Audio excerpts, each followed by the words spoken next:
পড়ছিলাম। আমরা গতদিন পড়ছিলাম হচ্ছে গিয়ে ক্যানিং। তো ক্যানিং এর ম্যাথ ম্যাথ তো না, মানে এসকিউ কিন্তু আসছে। তোমাদের পরীক্ষাতে ক্যানিং আসছিল, দেখছো তো, খেয়াল করছো? ম্যাডাম ক্যানিং দিয়েছিল। তো ক্যানিং তো পড়া লাগবে। এখন কথা হচ্ছে ক্যানিং এর কোনো পার্টে তোমাদের বুঝতে অসুবিধা আছে কিনা। আলটিমেটলি ক্যানিং ঘুরে ফিরে ওটাই, যে প্রথমত বাছাইকরণ, তারপর হচ্ছে গ্রেডিং, দেন ওখান থেকে আলাদা করে কেটে ফেলা অথবা আহ, বিভিন্ন রকম ভাগে ভাগ করা, মানে ইনিশিয়ালি কিছু প্রাইমারি ডিসকাশন, তারপরে শুরু হবে ওটা সিদ্ধ করা, ব্লাঞ্চিং করা। এখন ক্যানিং নিয়ে প্রশ্ন করছিল আমাকে নাফিসে গতদিন, যে স্যার এই এক্সস্টিং এর পার্টটা হচ্ছে দেখতে মানে দেখাতে বলছিলাম। তো সেটা দেখাচ্ছি, একটু দেখো, বাকিরাও দেখো, প্রশ্ন করো। আজকে লম্বা ক্লাস নিতে পারবো, সমস্যা নেই, আজকে আমার কোনো সমস্যা নাই। আর কারেন্ট আর না যায় তাহলে ক্লাস লম্বা নেওয়া যাবে, প্রবলেম না। আচ্ছা, আমি চেষ্টা করব, মানে করবো ভালো করে দেখানোর জন্য, যতটুকু পারি আর কি। তো নাফিসের প্রশ্ন ছিল যে এই এক্সিস্টিং এর ব্যাপারটা একটু বুঝিয়ে দেওয়ার জন্য। তো এক্সিস্টিং বিষয়টা হচ্ছে, যদি হ্যাঁ, প্রশ্ন ভালো করছো যে আলটিমেটলি এক্সিস্টিংটা কি আলাদা করে আসবে কিনা। হ্যাঁ, এক্সিস্টিং আলাদা করে আসতে পারে, অস্বাভাবিক না, একদম না যে আসবে না বা আসবে কিনা এরকম মানে কথা না, আসতেই পারে। সো ওইগুলা দেখবা। আর এই যে আমার পিডিএফটা বেশ ভালো, আমি মনে করি ভালো, কারণ কি কি পড়তে হবে দাগানো আছে, চাইলে পিডিএফ দেওয়া যাবে, সেটার সমস্যা নাই। আম, এখন আসলে আমরা এই এক্সিস্টিংটাকে একটু দেখি, পড়ি, আমরা নিজেরাও পড়ি, সাথে করে তোমাদেরও বুঝাই দেই কি কি আছে না আছে। তো শুরুতে যদি পানি স্ফুটন বাদ পদ্ধতিতে এক্সিস্টিং, খেয়াল করো আমরা আসলে কি করব। আমরা ছবি নিয়ে যাই, আমি এক কাজ করি, ছবি নিয়ে যাই, বুঝতে সুবিধা হবে। হ্যাঁ, আই থিঙ্ক ছবিটা কোথায়, আচ্ছা ঠিক আছে, পাইছি। ছবিটা নিয়ে যাই, দেন ছবি নিয়ে গিয়ে আমি একটু ছবিটা আলোচনা করে দেই, পরে আমরা কথাগুলোতে আসবো। বুঝতে পারছো? একটু খেয়াল করবা, ছবিটা দিচ্ছি একবারে, তোমরা ছবি সহ বাকিটা ওয়ান বাই ওয়ান দেখবা। এটা কিন্তু পরীক্ষায় আসতেও পারে, আবার নাও আসতে পারে, এমন না যে খুব বেশি ইম্পর্টেন্ট বা লেস ইম্পর্টেন্ট তা না, আলাদা করে আসতে পারে। এক্সজস্ট, এক্সজস্ট,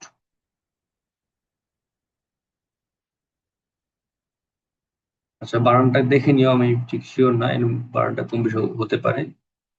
এক্সজস্টিং, আচ্ছা, এ কজত একসাথে হবে আর কি। তো পুরো প্রসেসটাকে বোঝাই দিই আগে, এটা পুরোটা বোঝো। ব্যাপারটা কি হচ্ছে, আমার খাদ্যবস্তু আমি আমার ক্যানের মধ্যে রাখছি, সেটা লোহা কি বলে, আহ টিনের ক্যানও হতে পারে, আবার তোমার হচ্ছে গিয়ে কাঁচের বোতলও হতে পারে। ক্যানিং মানে এই না যে আমাকে অলওয়েজ সেখানে তোমাকে টিনের ক্যান ইউজ করতে হবে, তা না, টিনেরও হইতে পারে, টিনেরও ক্যান হইতে পারে, সাথে করে কাঁচের বোতলও হইতে পারে। দুই দিক থেকে ক্যানিং হইতে পারে। মোট কথা হলে আমি দুদিক থেকেই ক্যানিংটা আমি দেখতে পারবো বা করতে পারবো, যাই হোক। তো আমি কাঁচের বোতল বা টিনের ক্যান যাই না কেন, তো সেটা থেকে আমার অতিরিক্ত বাতাস বের করতে হবে। আমি কিন্তু অলরেডি খাবারগুলোকে আমি তোমার হচ্ছে কি সিদ্ধ করছি, মানে ব্লাঞ্চিং করা আমার শেষ। ব্লাঞ্চিং করে আমি ভিতরে প্রবেশ করিয়ে দিয়েছি। এখন এই ধরো আমার একটা বাথ থাকবে, তোমরা এরকম ওয়াটার বাথ দেখো নাই, আমি যদি ফিগারটা ড্র করার চেষ্টা করি হয়তো কাছাকাছি হবে, এক্স্যাক্টলি না হলেও কাছাকাছি হবে। ওটা কিরকম, ধরো এরকম একটা বাথ থাকবে। বাথ মানে বাথটাব যেটা বলে তোমরা যারা আহ বিভিন্ন রকম সিনেমা টিভি দেখছো, বাথটাব যে পানিতে ভর্তি করা। সো বাথটাবে এরকম পানি থাকবে আমার, বাথটাবে পানি থাকবে। সে জায়গায় আমরা ওই এই যে র্যাক দেখতে পাচ্ছ, ওইরকম র্যাক আমরা রাখবো, এরকম র্যাক রাখবো। সে র্যাকটা তোমার একটু ঝুলে রাখবো, চেষ্টা করবো র্যাকটাকে বেঁধে রাখতে, কেন, যেন সরাসরি পাত্রকে স্পর্শ না করে। আমার এই বোতলগুলো যেন সরাসরি যে পাত্র থাকবে সেখানে স্পর্শ না করে। এতে করে কি হবে, বোতলে সরাসরি তাপ লাগবে না, বোতলের খাদ্যমান নষ্ট হবে না, প্লাস বোতলে ক্ষয়ক্ষতিও হবে না। তার নিচে পানি দেওয়া আছে, আমি পানি তাপ দিচ্ছি, পানি তাপমাত্রা 100 হলেই আলটিমেটলি বাষ্প হয়ে যায়। তো আমরা জানি মোটামুটি প্রায় সকল ব্যাকটেরিয়া ভাইরাস 85 থেকে 90-এর মধ্যেই প্রায় নির্জীব হয়ে যায় বা মারা পড়ে আর কি। আইদার নির্জীব হয়ে যাবে নাহলে মারা পড়বে। তাহলে আমি এখানে তাপ দিচ্ছি, এই তাপের ফলে এই যে তোমার বোতলগুলো একটা নির্দিষ্ট পরিমাণ সে বলতে পারো যে তাপ পাচ্ছে। এই তাপের ফলে ভিতরে থাকা যদি কোনো বাতাস থেকে থাকে সেগুলা আস্তে আস্তে বের হয়ে যাবে, এক্সস্ট করবে, বের হয়ে যাবে, ভিতরে থাকা বাতাসগুলো আস্তে আস্তে বের হয়ে যাবে। এতে করে কি হবে, এখানে বাড়তি কোনো বাতাস থাকবে না, অক্সিজেন থাকবে না। আমরা জানি খাবার নষ্ট করার জন্য মূল দায়ভার হচ্ছে গিয়ে মাইক্রো অর্গানিজম। তো সেগুলো আবার ভালো থাকে, মানে ভালো থাকে বলতে গ্রো করে বড় হয় কোথায়, যদি সেখানে আমার বাতাস থাকে, অথবা সেখানে আমার ময়েশ্চার থাকে, মানে তোমার হচ্ছে পানি থাকে। তো এই এক্সস্ট করা মানে আলটিমেটলি বাতাস বের করে দিলাম, বাতাস বের করলাম মানে অক্সিজেন বের করে দিলাম, এবং সাথে করে আমি বাষ্প বের করে দিলাম। যদি কোনো বাতাস থেকেও থাকে সেটা আইদার নাইট্রোজেন বা কিছু থাকবে না। তো এই হচ্ছে মূল পার্ট। আমি তাপ দিচ্ছি, পানি গরম হচ্ছে, গরম পানির সংস্পর্শে এসে আমার বোতলগুলো উত্তপ্ত হচ্ছে এবং সেখানে থাকা বাতাসগুলো বের হয়ে যাচ্ছে। এবং এটা হওয়ার পরে আমি বের করে নিয়ে এসে উপরে আমি সিলগালা করে বোতল লাগাই দিব। কেন করবো এটা? কারণ ওই যে বাতাসটা বের হয়ে গেল, আমি এখন তো আটকায় দেই, তাহলে একটা ওখানে চাপের একটা শূন্যতা তৈরি হবে, মানে চাপ তোমার ভিতরে কম থাকবে।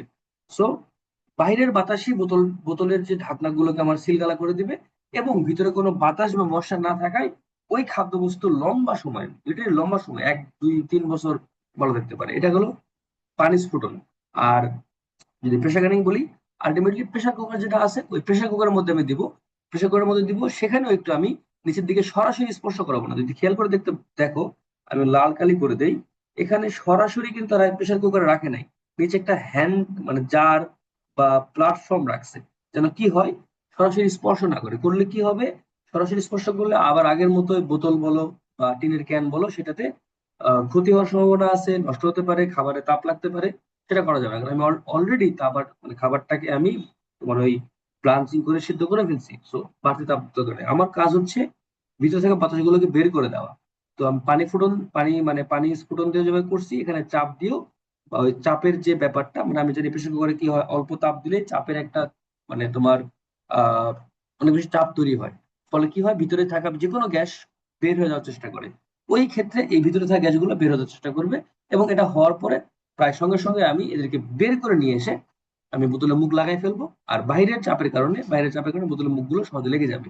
এই হচ্ছে দুটো ছবির মোটা দাগে ব্যাখ্যা। এখন আমরা লেখাগুলো একটু পড়বো আর কি, লেখাগুলো পড়বো, সেগুলো দেখার চেষ্টা করবো। তো শুরুতে আসো। স্যার, হ্যাঁ, তার পানি স্ফুটন বাথ পদ্ধতিতে ওই ডিব্বাগুলাকে বলছে না যে কি বলে, ওয়াটার বাথে পানি ঢেলে কৌটাগুলোকে 1 থেকে 2 ইঞ্চি পানির উচ্চতায় রাখা হয়। হ্যাঁ, তো তাই তো বললাম আমি। আমি তো সেটাই বললাম তোমাকে, আমি তো ওটাই তোমাকে ব্যাখ্যা শুরুতে করলাম যে মানে এই যে দেখো, আমি একটা তোমার একটা লেভেল দিয়ে রাখছি, এই যে পানি এটা নিচে আছে, ডুবায়। এটা স্পর্শ করবে না। এটা আমার যে ওয়াটার বাথ, এই যে ওয়াটার বাথের যে দেওয়ালটা বা ওয়াটার বাথের যে নিচের লেয়ারটা, এটা স্পর্শ করবে না, এখন ঝুলে থাকবে। আবার আমি কি ফিগার ড্র করি, এটা হচ্ছে ওয়াটার বাথের লেয়ার। আমি বোতলগুলাকে এমন ভাবে রাখবো তারা যেন এই নিচের লেয়ারটাকে বা নিচের যে তোমার পৃষ্ঠতলটাকে বা তলটাকে স্পর্শ না করে, এখানে পানি থাকবে কিন্তু সরাসরি স্পর্শ করবে না। এটা করা যাবে না, এটা করা যাবে না, এটা এটা না, এটা করতে হবে। কথা বুঝতে পারছো? ফিগার দেখে তো জি গেস স্যার, করতে বুঝতে পারো। পারছি। এই যে এটা হবে না, হ্যাঁ স্যার। স্পর্শ করবে না। এটা গেল পানি স্ফুটন। সেম ভাবে তুমি যদি চাপ স্ফুটন করো বা চাপের ক্যানিং করো, সেক্ষেত্রে আমি সরাসরি স্পর্শ করতে পারবো না। সেক্ষেত্রে আমাকে নিচে গ্যাপ রাখতে হবে, এবং স্পর্শ করলে আলটিমেটলি ওই যে একটু আগে বললাম যে ক্ষতি হতে পারে বা চাপ লাগতে পারে, সেটা হওয়ার সম্ভাবনা আছে। হ্যাঁ, এদিকে কিছু বলতেছিলাম মনে হচ্ছে।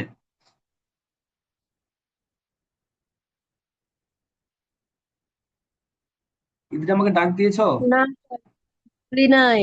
কে যেন ডাক দিল মনে হলো। ওকে, যদি কেউ ডাক দিয়ে থাকো তাহলে কথা বলবা।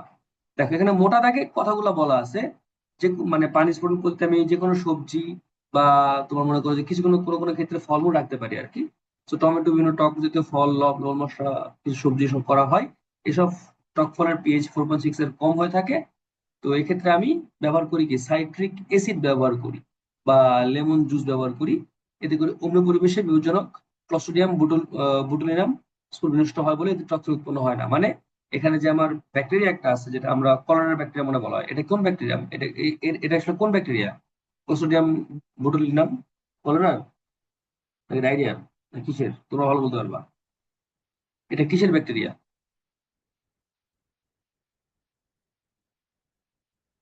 আইডিয়া নাই? ওকে, তো দেখে নিবা, আমার নিজেও আমি জানি না, আমি বহুদিন ব্যাকটেরিয়া ব্যাকটেরিয়া পড়ি নাই। সো বলতে পারছি না আর কি। তো এই পদ্ধতি খাদ্যবস্তু কোটাগুলো একটি বড় আকারের ওয়াটার বাথে কাঠের তাক বা র্যাক বা যে কোনো কিছুর উপরে রাখা হয়। ওয়াটার বাথ পানি ঢেলে কোটাগুলো 1 ইঞ্চি উপরে রাখা হয়। কিছু ওয়াটার বাথ হালকা ঢাকনা করে লাগানো হয়, মানে একটু খুলে রাখা, যেটা বলতে পারো। ওয়াটার বাথ থেকে সমভাবে তাপ প্রয়োগ করলে 180 বা 212, মানে 82 থেকে 100 মধ্যে তাপ দিয়ে আমি উত্তপ্ত করব। তাপমাত্রা করলে এই টক জাতীয় ফল সবজি এক্সিস্টিং করার জন্য 10 মিনিট উত্তপ্ত করা হয়, ফলে কোটা থেকে খাদ্যবস্তু বায়ু তথা O2 এবং O2 এবং অবশ্যই জলীয় বাষ্প দুটাই, এটা লেখা নাই বাট ওটা আসবে। O2-র সাথে সাথে আমার বাষ্পটাও বের হয়ে যায়, এটাও বের হয়ে যায়। টিনের কৌটার ভেতরে মরিচা পড়ে না, O2-র অভাবে একটা জন্মায় না। এগুলো শেষে তাড়াতাড়ি করে ওটা মুখ ঢাকনা ঢাকনা দিয়ে সিল করে দেওয়া হয়। রিডিং বা নির্জীবীকরণ, এরপরে কি হয় সেটাকে আবার একটু উত্তপ্ত করা হয়। যদি কোনো জীবাণু থেকেও, মানে ওই শীত মানে বোতলের মুখটা লাগানোর পরেও আমাকে আরো কিছু সময় উত্তপ্ত করা হয়। করলে কি হয়, যদি কোনো ব্যাকটেরিয়া ভাইরাস থেকেও থাকে সেগুলো বিনষ্ট হয়। এটা বলে রিজোটিং। দেন শীতলীকরণ, শীতল করা হয় এবং পরে গুদাম করা হয়। তাহলে এই হচ্ছে মোটা দাগে এইটুকু হচ্ছে আমার তোমার ওই পদ্ধতি, এবং শেষেরটা হচ্ছে রিরুটিং, এটাও মাথায় রাখতে পারো। স্পেশাল কেস পরীক্ষা আসবে তার নিশ্চয়তা নাই, বাট প্রশ্ন করছে অ্যান্সার দেওয়ার চেষ্টা করছে আর কি। এখন আসো চাপ চাপ এক্সস্টিং পদ্ধতি। তো সেটা আলটিমেটলি আমি এটা কই থেকে টানবো, ওই সেম এখান থেকে টানতে হবে। সেম কাহিনী, গোটা মোটামুটি একই রকম অবস্থা। তো আমি এখান থেকে নিয়ে যাচ্ছি চাপেরটা। ফিগার তো আছে আমাদের কাছে, সমস্যা হবে না। এটা মনে হয় 2 ধাপে নেওয়া লাগবে। আচ্ছা, পজ করি আগে, ছোট করে দিই দেখি তো। করতে পারবাই, সমস্যা হওয়ার কথা না। উম হ্যাঁ, এইটুকু চলবে, আর একটু ছোট করে।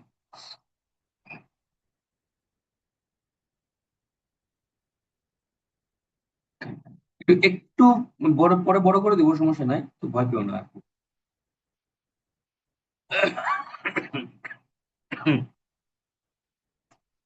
আচ্ছা, তো দেখতে পাচ্ছ খাদ্যবস্তু একই আগের মতো অনুধর্মী হতে 4.6 এর মান হয়। আলটিমেটলি আমি এখানে ওই আগের মতো লাইন দুস ইউজ করি বা সাইরিক অ্যাসিড ইউজ করি, সব মোটামুটি আগের মতো হুবহু সেম টু সেম, কোনো পার্থক্য নাই। এখন এইসব ক্ষেত্রে চাপ কোটাকরণ পদ্ধতি কার্যকরভাবে প্রয়োগ করা হয়। এই পদ্ধতিতে খাদ্যবস্তু ভর্তি কোটাগুলোকে একটি বড় আকারের প্রেসার ক্যানার বা প্রেসার কুকার মধ্যে কাঠের তাক বা আগের মতোই রাখা হয়। পানি ঢেলে কোটাগুলোকে 2-3 ইঞ্চি পানি উচ্চতায় সম্পূর্ণ ডুবে রাখা হয়। খেয়াল করো, এখানেও কিন্তু একটু ফাঁকা রেখে সম্পূর্ণ ডুবে রাখা হয়, সম্পূর্ণ ডুবে রাখা বা এই এই উচ্চতায় ডুবে রাখা হয়, এই উচ্চতা হিসাব করে। প্রেসার ক্যানারে ঢাকনা বা হালকা বন্ধ করা হয় এক্সস্টিং করার জন্য। প্রেসার ক্যানারে এত থেকে তাপমাত্রা আগের মতো একদম হুবহু সেম, কোনো পার্থক্য নাই। পুরো প্রক্রিয়াটাতে আমি ওয়াটার বাথে আমার ঢাকনা ছিল না বা উপর ফাঁকা ছিল, আর এখানে আমি একটা উপরের দিকে একটা ঢাকনা বা একটা আমার বলতে পারো যে মুখ থাকবে বা প্রেসার কুকারের মতো আমার একটা সিস্টেম করা থাকবে, যাতে যাতে করে প্রেসার ক্রিয়েট হয় এবং চাপ বের হয়ে চলে যায়। তো এতে করলে O2 বের হবে, সোডিয়াম বোটেলিয়াম বৃদ্ধি পাবে না, বা আগের মতো মরিচা পড়বে না, পানি থাকবে না, সবকিছু আগের মতো সেম। এটা করার পরে আমি কি করবো, রিটোটিং এবং শীতলীকরণ এবং গুদাম। আলটিমেটলি যা করলাম ওয়াটার বা একদম হুবহু সেম টু সেম, জাস্ট আমি পাত্র চেঞ্জ করে দিলাম। তো বর্তমান ক্ষেত্রে তোমার এটা বেশি ইউজ করা হয়, কারণ এটা বেশি তোমার হচ্ছে কি সময় কম লাগে, আর খরচও কম, টেকনিক্যালি খরচও কম হয়, কারণ অল্পতেই এটা বেশি মানে উত্তপ্ত হয়ে যায় আর কি। সো এটা চলে গেল। এখন প্রেসার ক্যানিং ব্যবহার করা কৌটা বা জার, বল মেশিন, এগুলা আলটিমেটলি লাগবে না। এখানে একটা দাগানো আছে 250 ml, অর্ধ পাইন বা 1 লিটার গ্যালন, মানে কি কি ইউজ করতে পারি। সো এটা নিয়ে খুব বেশি আমার আর সমস্যার কথা না। সো এই হচ্ছে প্রোডাক্টের মোটামুটি কাজ। এখন সব ক্যান, এটা মাঝে মাঝে ক্ষতে চলে আসে, আমরা এটা নিয়ে যাচ্ছি। তুমি এটা একটু পড়বা, বাসায় দেখবা বা পড়বা, এই পার্টটা আমাদের লাগবে, এটা দরকার আছে।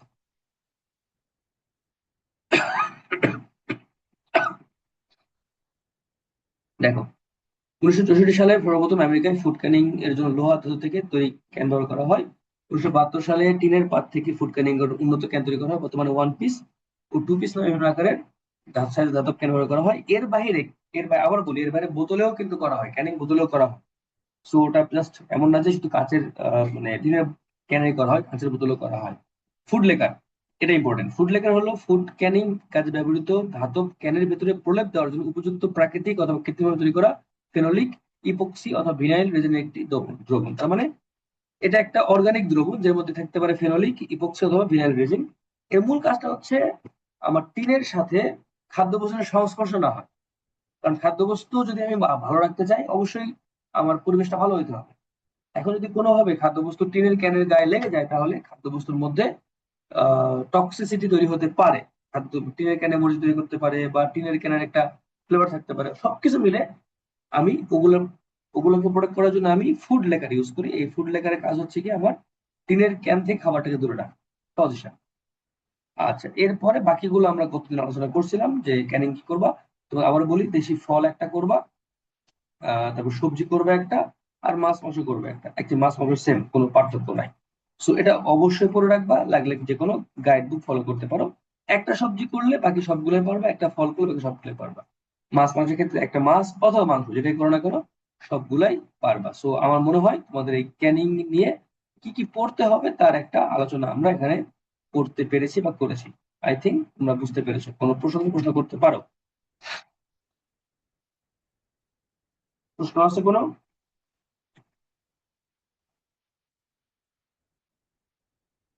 আচ্ছা, গুড। প্রশ্ন নেই, এখন আসো সাসপেনশন কোয়াগুলেশন। আমি ইনিশিয়ালি কিছু কথাবার্তা বলতে হবে, এখানে নিয়ে যাচ্ছি এটা। এরপরে বাকি ব্যাখ্যার দিকে আসবো। নাম শুনে কি মনে হচ্ছে? কোনো তরল বস্তুতে যদি কোনো আমি কঠিন বস্তু মিশ্রিত করি, তাহলে কঠিন বস্তু এখানে অনেকভাবেই মিশতে পারে। আইদার সে পুরোপুরি মিশে দ্রবীভূত হয়ে যাবে, অথবা সে ঘোলা একটা তোমার মিশ্রণ তৈরি করবে, অথবা নিচে জমা হবে। তো সম্পূর্ণ মিশে চলে গেলে সেটাকে বলতে পারি আমি সমসত্ব দ্রবণ। আর যদি আমার ওই ঘোলা ঘোলা তৈরি করে, তখন তাকে বলবো আমি অসমসত্ব দ্রবণ। খেয়াল করো, সমসত্ব অসমসত্ব এর যে মিনিংটা, সেটা হচ্ছে দ্রবণের প্রতিটা অংশে সমান রেশিওতে দ্রব এবং দ্রাবক থাকবে। আর তোমার এই যে মানে ঘোলা ঘোলা অংশ বা নিচে যেগুলো অধক্ষেপ পড়ে, এগুলোতে কিন্তু সব অংশে সমান পরিমাণে দ্রব দ্রাবক থাকবে না। তো এই হচ্ছে মোটা দাগে কন্ডিশন। আর এরপরে বাকিগুলো আমরা বই থেকে দেখে বলবো আর কি। সমসত্ব অসমসত্ব এটা দেখবা। পানিতে সমসত্ব মিশ্রণ বা দ্রবণ তৈরি হবে নাকি অসমসত্ব তৈরি হবে, তার নির্ভর করে দ্রব কঠিন বা পদার্থে ক্ষুদ্রতম সূক্ষ্ম কণার আকারের উপর। যত ক্ষুদ্র ক্ষুদ্র আকারে কণাগুলো ভাঙতে পারে, সহজ করে বললে আয়নিত হতে পারে, তত ভালো তাদের জমা না পড়ার চান্স আছে, বা তার দ্রবীভূত হওয়ার চান্স আছে। আচ্ছা, এখন আমরা একটু ভাগে চলে যাই। মোটামুটি এই ফিগারটা একটু মনে রাখবা, সুন্দর করে মনে রাখবে। এই ফিগারটা তোমার এই পার্টটাকে বুঝতে সাহায্য করবে। এটা কি ধরবে না ধরবে না? ধরলে তো ভালো। আমি একটু ইয়ে করতে হতো, যাক ঠিক আছে, সমস্যা নেই, কাজ হয়ে যাবে। তো সমসত্ব মিশ্রণে কোনো ঝামেলা নাই, সমসত্ব মিশ্রণে কোনো কাজও নেই। সমসত্ব মিশ্রণ নিয়ে আমি এখানে আমার পড়াশোনা শেষ। কারণ সমসত্ব মিশ্রণের কাজ ওখানে শেষ। But যেগুলো অসমসত্ব মিশ্রণ সেটা নিয়েও কাজ। এটা তিন রকম ভাগে, একটা হচ্ছে কলয়েড, সাসপেনশন বা কোয়াগুলেশন, দেন হচ্ছে অদক্ষেপ। আলটিমেটলি কলয়েড এবং সাসপেনশনের মূলত মূল, কারণ সাসপেনশন হলেই অদক্ষেপ পড়া শুরু করে। বাট কোনো কোনো ক্ষেত্রে সরাসরি মিশালে অদক্ষেপ পড়তে পারে। বাট আমি যদি সাসপেনশন মানে কি নিচে পদক্ষেপ ফেলতে পারি বলেই আলটিমেটলি পদক্ষেপ করবে। আর কলয়েড থেকে হবে কোয়াগুলেশন। কলয়েড কণাগুলো একসঙ্গে যুক্ত হলে তাকে বলবো কোয়াগুলেশন। তো ফিগারটা দেখো, এই কণার মান মনে রাখবা। প্রকৃত দ্রবণ মানে এটা সমশত দ্রবণ, 0.1 ন্যানোমিটার থেকে 2 ন্যানোমিটার। কলয়েড মিশ্রণ যেখানে কণাগুলো পুরো দ্রবণের মধ্যে ঘুরে বেড়াবে, 2 ন্যানোমিটার থেকে 500 ন্যানোমিটার। আর সাসপেনশন 500 ন্যানোমিটার বড়। এই তথ্যগুলো মনে রাখতে হবে। আচ্ছা, এখন আসো পরের টপিকে। আচ্ছা, এই টেবিলটা আমি নিয়ে যাচ্ছি। টেবিলটার ব্যাখ্যা আমি আস্তে আস্তে দিব। টেবিলটাও লাগবে। এটা দেখতে পাচ্ছ আমার এখানে 3 দেওয়া আছে, মানে এটা ভালো করে পড়তে হবে। ভালো করে পড়া লাগবে আর কি, পার্থক্য হিসাব করলে। তো দেখতে পাচ্ছ এখানে, একটু ছোট করে দিই, আমার অন্য কিছু নিয়ে নিয়ে আসতে হবে আবার। দ্রবণের ক্ষেত্রে বললাম কণার মান মানে কণার ব্যাস দেওয়া আছে, অদৃশ্য বলা আছে, ব্রাউনীয় গতি নাই, টিন্ডাল প্রভাব। এটা অনেক সংজ্ঞায় উল্টাপাল্টা লিখছো, যা মন চাই লিখছো, এটা ঠিকঠাক মতো লিখবা পরীক্ষা আসলে। দ্রবণ সুস্থিত মিশ্রণ মানে সমানভাবে থাকে, উদাহরণ দেওয়া আছে। করণের ক্ষেত্রে অসমসত্ব, সাসপেনশন অসমসত্ব, মান দেওয়া আছে। আলট্রা মাইক্রোস্কোপ, হয়তো খালি চোখে তুমি কণা দেখতে পারবে না, কিন্তু একটা ঘোলাটে ভাব দেখতে পারো, যেমন কাদা আর হচ্ছে গিয়ে পানির মিশ্রণ বা দুধ। এগুলোর মধ্যে হচ্ছে ঘোলাটে একটা ভাব দেখবা, কিন্তু খালি চোখে কণা দেখতে পারবে না। কণাগুলো মাইক্রোস্কোপ বা আলট্রা মাইক্রোস্কোপ। পারমাণবিক গতি আছে, আলোর বিচ্ছুরণ ঘটে বা নীল প্রভাব দেয়। আচ্ছা, কলয়েড সুস্থিত মিশ্রণ, মানে যেরকম ছিল ওরকমই থাকবে, সমস্যা হবে না। যেমন দুধ, মিল্ক অফ ম্যাগনেসিয়া ইত্যাদি ইত্যাদি। আর অসমসত্ব মানে হচ্ছে বেশ বড় বড় কণা, সাধারণ মাইক্রোস্কোপ বা খালি চোখে দেখা যেতে পারে, প্রাণীয় গতি নেই, আর আলোর বিস্ফোরণ ঘটে কিন্তু টিন্ডাল প্রভাব নেই। মানে এক্ষেত্রে আলো বিস্ফোরণ ঘটতে পারে অথবা নাও ঘটতে পারে, কিন্তু টিন্ডাল প্রভাব নেই। এই যে এখানে টিন্ডাল প্রভাব থাকার কারণটা কি আমি একটু অল্প করে বলে দিই। এই যে টিন্ডাল প্রভাব, আচ্ছা আমাদের দৃশ্যমান আলো কত? 380 থেকে 780 ন্যানোমিটার। আচ্ছা আমার যে কলয়েড কণাগুলো সেগুলো কত? 2 ন্যানোমিটার থেকে 500 ন্যানোমিটার। তার মানে কি আমার দৃশ্যমান আলোর যে তরঙ্গ দৈর্ঘ্য, সেই তরঙ্গ দৈর্ঘ্যের সাথে এদের ব্যাসের একটা মিল আছে। ফলে কি হয়, তারা যখন আলোগুলা পাস হয়, ধরো এটা হচ্ছে আমার একটা কলয়েড কণা, যখন আলোগুলা যদি আসবে, তারা পাস হবে বা আসবে, তখন তারা ছড়িয়ে পড়বে বা এদিক বিভিন্ন দিকে ছড়িয়ে পড়া শুরু করবে। এই যে বিভিন্ন দিকে ছড়িয়ে পড়া বা বিশ্লিষ্ট হয়ে যাওয়া, এটা হচ্ছে আমার টিন্ডাল প্রভাব। আলো পাঠাইলা তুমি, নর্মাল আলো পাঠাইলা, ছড়িয়ে পড়লো হয়ে লাল নীল হোক, লাল নীল হলুদ তৈরি করলো। তার মানে এই যে আলোগুলোকে ছড়িয়ে পড়ে আলাদা বা সেপারেট বা বিশ্লিষ্ট হলো, এটাকে বলা হচ্ছে আমার টিন্ডাল প্রভাব। টিন্ডাল প্রভাব, এটা কারণ যদি কেউ বলে, বলবা যে এখানে কণাগুলোর ব্যাস দৃশ্যমান আলোর তরঙ্গ দৈর্ঘ্যের সঙ্গে মিল আছে বা মিল থাকে। আচ্ছা, তো টেবিল চলে গেল। কলয়েড, কলয়েড সংজ্ঞাটা লাগবে, এইগুলো দরকার নাই, আমার সংজ্ঞাটা প্রয়োজন। সংজ্ঞাটা হলেই আমার চলবে, খেয়াল করবা। কলয়েড কি বলছে? যখন কোনো কঠিন তরল বা গ্যাসীয় পদার্থের 2 থেকে 500 ন্যানোমিটারের সূক্ষ্ম কণাগুলো অপর কোনো তরল, গ্যাসীয় বা কঠিন পদার্থের মতো বিস্তারিত হয়ে একটি অস্বচ্ছ, অসমসত্ব কিন্তু স্থায়ী, খেয়াল করো, অস্বচ্ছ অসমসত্ব বা স্থায়ী, মানে তুমি যদি তাকে ওইভাবে রেখে দাও, সে সারা জীবনে তার কিচ্ছু হবে না, যা ছিল তাই থাকবে। তো মিশ্রণ তৈরি করে, তখন এই অস্বচ্ছ অসমসত্ব স্থায়ী মিশ্রণটিকে কলয়েড বলা হয়। দুধ, জিলেটিন, গাম, মিল্ক ম্যাগনেস ইত্যাদি। এখন এর মধ্যে ভাগগুলা কি কি? ভাগগুলোর মধ্যে একটা হচ্ছে আমার বিস্তারণ মাধ্যম, যে মাধ্যমে বিস্তারিত হয়, পানি অথবা গ্যাস হতে পারে। আর একটা হচ্ছে বিস্তারিত কণা, যে কণাগুলো বিস্তারিত হয়, এগুলো তরল হতে পারে, গ্যাস হতে পারে, বা হতে পারে কঠিন। যেমন কঠিনের ক্ষেত্রে দুধ, গ্যাসের ক্ষেত্রে মনে করো অ্যারোসল বা কুয়াশা, এগুলো হচ্ছে আমার বিস্তারিত কণা। আর মাধ্যম বাতাস, যেমন কুয়াশা বা তরল বা পানি। সো এটা খেয়াল রাখবা, মাধ্যম একটা আর কণা একটা। Next part. আচ্ছা এখানে কিছু এক্সাম্পল দেওয়া আছে, আহ নিয়ে যাচ্ছি, এটাও নিয়ে যাচ্ছি। আমরা সবটাই চেষ্টা করি ভালো করে পড়ার, সবকিছুই মোটামুটি আমার ভালো করে পড়া উচিত বলে মনে করছি আমি। এখানে তিনটাই হয়ে যাবে, সমস্যা নাই। দেখতে পাচ্ছ, দুধের ক্ষেত্রে চর্বি প্রোটিন হচ্ছে বিস্তারিত কণা, মাধ্যম হলো পানি। বাটারের ক্ষেত্রে পানির গুচ্ছ অণু হচ্ছে কণা, মাধ্যম হলো গিয়ে তোমার বাটারের কি বলবো এটা, কি লেখা আছে এখানে, বাটারের চর্বি ঢোলা, মানে এখানে চর্বিটা বেশি পানিটা কম। মিল্ক অফ ম্যাগনেসিয়া, পানি আছে আর MgOH2 আছে, তাহলে পানি হচ্ছে মাধ্যম, MgO2 কণা।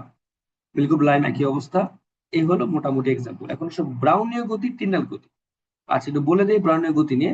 ব্রাউনীয় গতি হচ্ছে যেখানে কণাগুলো তাদের মাধ্যমের মধ্যে বিভিন্ন ভাবে তোমার ছড়িয়ে ছিটিয়ে থাকবে, বিভিন্ন ভাবে, ডানে বামে উপর নিচে, কোনো ফিক্সড গতি যার থাকবে না, ফিক্সড ডিরেকশন থাকবে না। গতি কম হতে পারে, বেশি হতে পারে, আবার ডিরেকশন কম হতে পারে, বেশি হতে পারে, বা ডান বাম হতে পারে।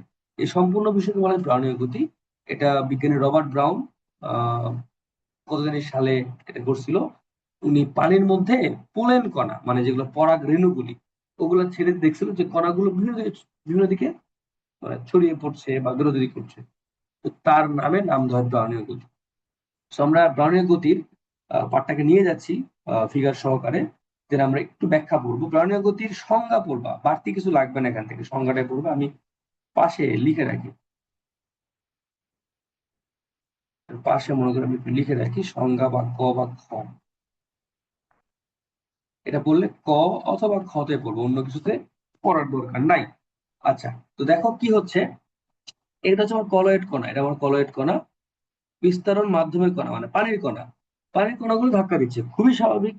পানিতে থাকা পানির কণাগুলো ধাক্কা দিবে, কারণ সারফেস টেনশন বা পৃষ্ঠটান। ধাক্কাগুলো কিন্তু সব দিকে সমান হবে না। এই যে এই দিকে ধাক্কা খাওয়ার ফলে এই কণাটা ওই দিকে ছড়িয়ে গেছে বা লাফ দিছে।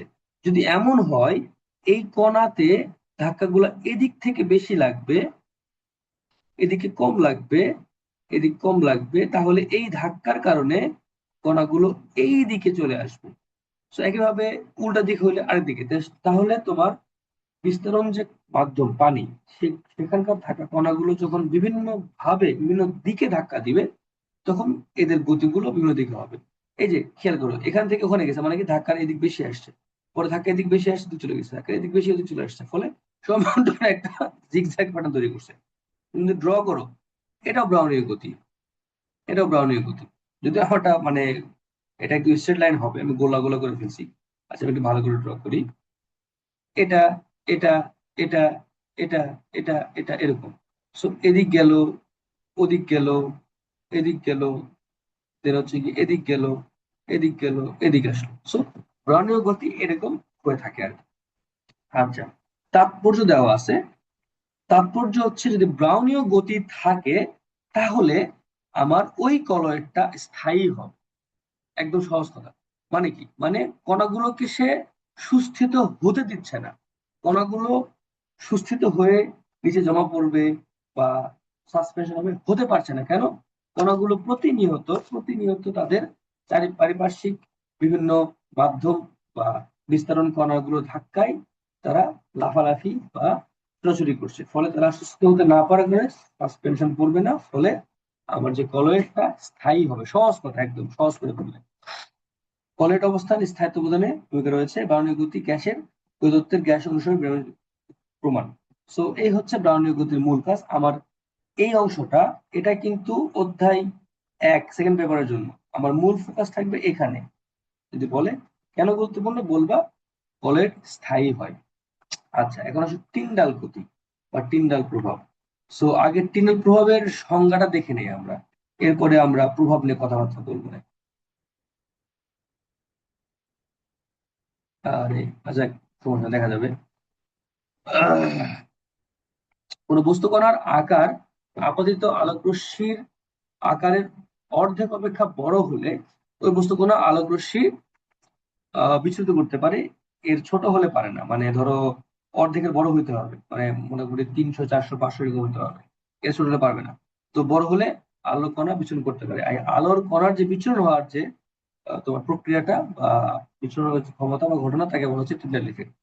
তো এই টিন্ডাল ইফেক্টটা মূল সংজ্ঞাটা বলে রাখবা, সহজ করে বললে আলোর কণাগুলো বিচ্ছুরিত হবে। ধরো আমি আলোর কণা পাঠাইলাম, ছোট করে চিকন করে দিয়ে বুঝতে সুবিধা হবে। আলো আমি পাঠাই দিলাম, তো আলো পাঠাই দিলাম, আলো পাঠানোর পরে সে বেটা এই তোমার গলের কণাতে ধাক্কা খেলো, খাওয়ার পরে বের হওয়ার সময় সবুজ, হলুদ,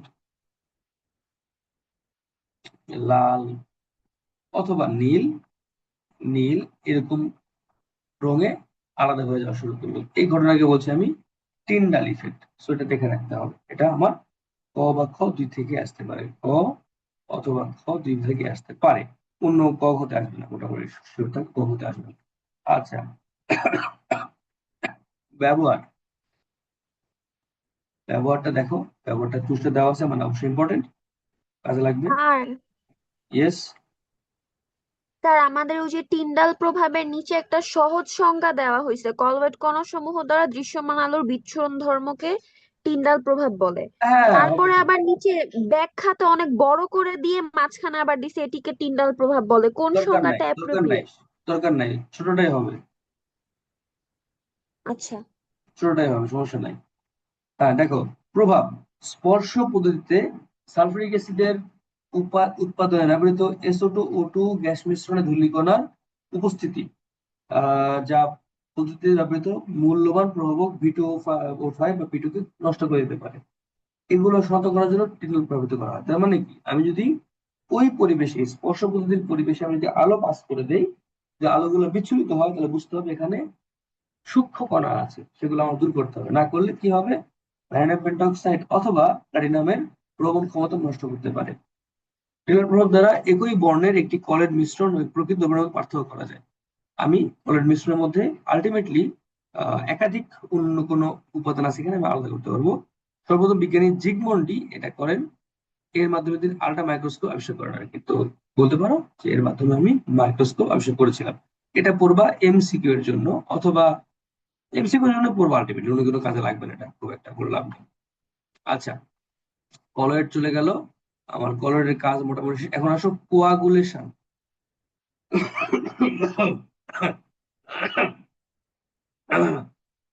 আচ্ছা, এখানে সল পদ্ধতি দরকার খুব একটা নাই, বলছে এখানে বিভাজন ঘনীভবন। ও ভালো কথা, হ্যাঁ। কথা হচ্ছে কলয়েড গুলো স্থায়ী হয় কেন, আমি এটা আমার মতো করে ব্যাখ্যা করে দিই, বুঝতে ইজি হবে, তোমরা এটা বই পড়লে বুঝতে পারবে না। কেন এগুলো স্থায়ী হয়? তো আমি যে কোনো ধরনের আয়ন যখন আমি দিই, আয়ন বলতে কোনো বস্তু কণা দেই, লিখে ফেলি এটা।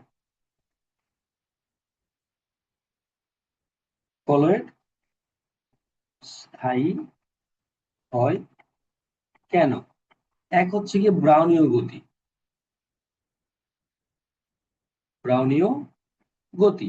দুই হচ্ছে গিয়ে তোমার বড় আয়নের উপস্থিতি, নেগেটিভ মূলত পজিটিভ, নেগেটিভও হয়, উপস্থিতি। তার মানে কি, এটা আমরা আগে বুঝলাম যে লাফালাফি ছোটাছুটি করে বলে সুস্থ হওয়া। এটা কাহিনী কি? কাহিনী হলো যদি এখানে Fe3+ বা Al3+ অথবা Fe2+ এরকম আয়নগুলো এখানে থাকে, তারা কি করে, তারা একে অন্যের সঙ্গে দূরত্ব বজায় রাখার চেষ্টা করে, তারা একে অন্যকে বিকর্ষণ করে। বিকর্ষণ করলে কি হবে? বিকর্ষণ করলে তারা নিকটবর্তী হইতে চাইবে, ফলে তারা যদি কাছাকাছি না আসে, একসঙ্গে যুক্ত না হয়ে বড় কণা তৈরি না করে, তাহলে আলটিমেটলি আমার এই কলয়েডটা কন্টিনিউয়াস থাকবে। বাট যদি কোনোভাবে আমি আয়রন গুলোকে একসাথে আনার ব্যবস্থা করতে পারি, তাহলে শুরু হবে সাসপেনশন। বুঝতে পেরেছ?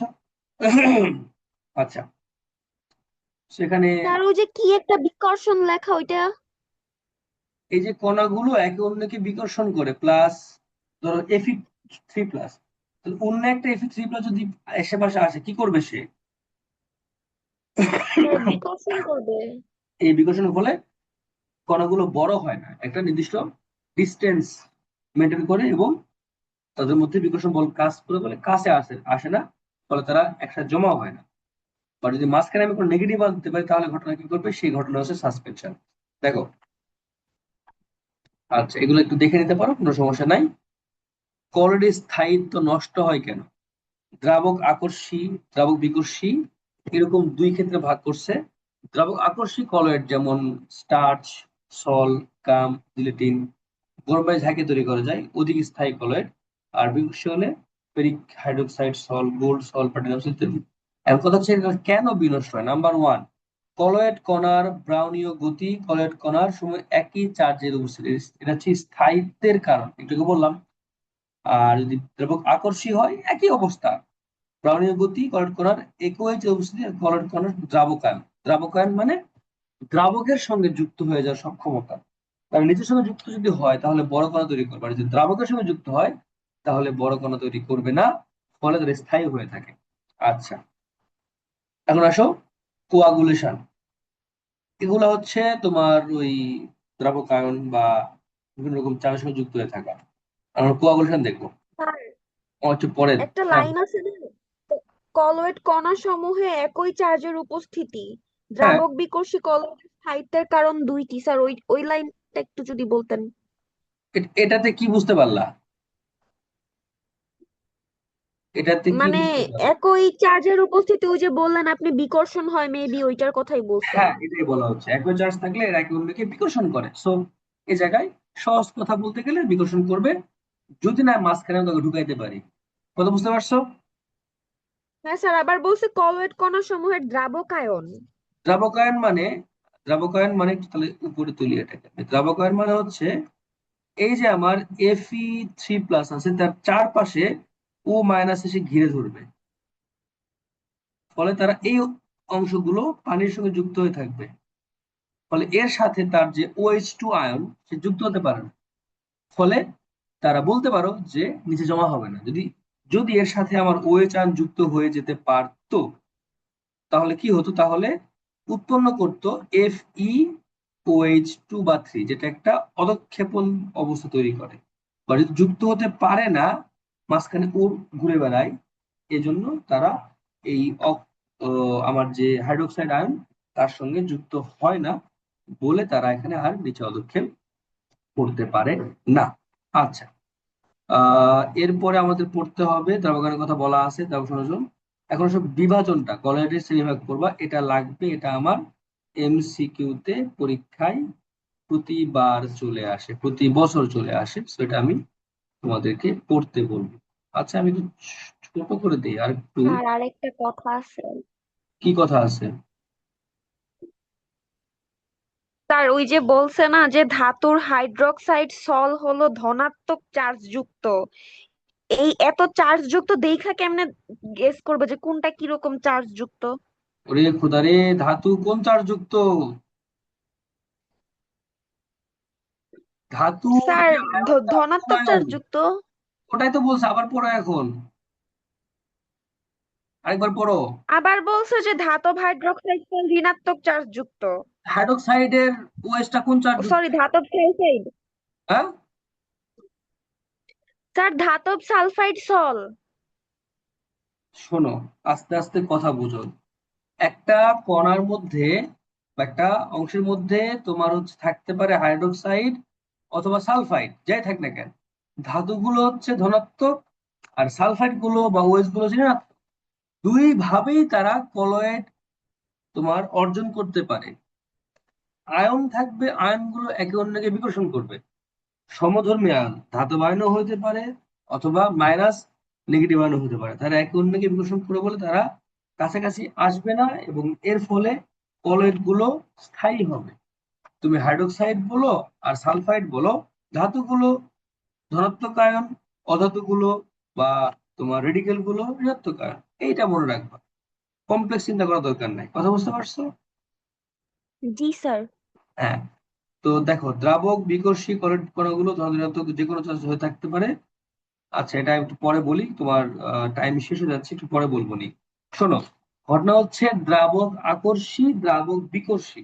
কোন কোন চার্জ পানির সঙ্গে যুক্ত হতে পারে বা হয় আকর্ষী, দ্রাবক আকর্ষী। এতে করে ওই চার্জ গুলো একে অন্যের সঙ্গে যুক্ত হয় না, যেমন হাইড্রোক্সাইড আয়রন। কিছু আছে দ্রাবক বিকর্ষী, যেগুলোর সঙ্গে দ্রাবক অণুগুলো যুক্ত হয় না, ফলে পানি তাদেরকে সরিয়ে রাখার